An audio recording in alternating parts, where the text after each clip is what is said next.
Alright guys, so hopefully you have tried these problems. Now we're going to go through them together. I just wanted you to get a chance to write them down in your notes and put some effort forward on trying them on your own. So the area of a triangle is 10 inches squared. What are the possible whole number dimensions for the base and height of a triangle? You have to know the area formula for a triangle to get this problem. So what is the area formula? Hopefully you guys all knew it was 1/2 base times height.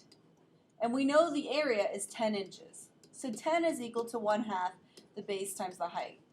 I just want to know all the possible whole number dimensions for the base and the height. So you think about this equation. What would I do to get base times height by itself? I have a 1/2 here. In order to cancel that out, I can multiply by 2/1. So basically, 20 is equal to the base times the height. All I want to know are what are the possible combinations, what multiplies to give you 20. So the base and height possibilities, and they could be for one way and also flipped.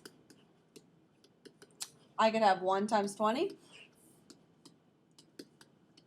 and I could have 20 and 1. I could have 2 times 10, and 10 times 2. I could have 4 times 5, and 5 times 4. Okay. On the next one, the GCF of 3 different numbers is 7. The sum of 3 numbers is 105. What are the 3 numbers? That GCF is your starting point. The greatest common factor is 7. Think about that, guys. The only numbers that are going to have that we can guarantee have a greatest common factor of 7 are going to be the multiples of 7. So start writing them out.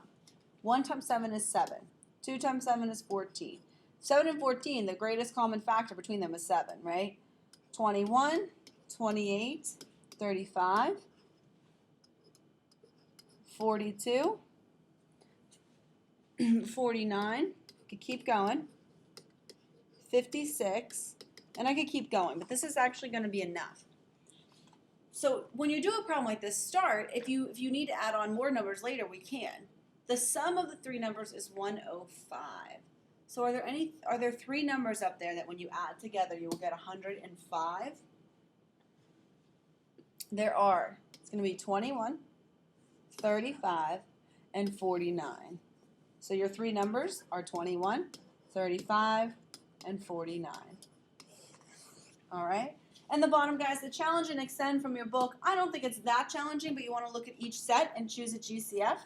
For the first one, we have 4, 16, and 8. The GCF of those numbers would be 4. And then of the terms, n cubed, of the variables, n cubed, n squared, and n, they all have a 4n. 61, they all have a 9y. 62, 25, there's no variable in the first term, so there's no variable in your GCF. 2, 8, and 16 is going to give me 2. They all have at least 2 p's, or a p squared. And they all have at least an r.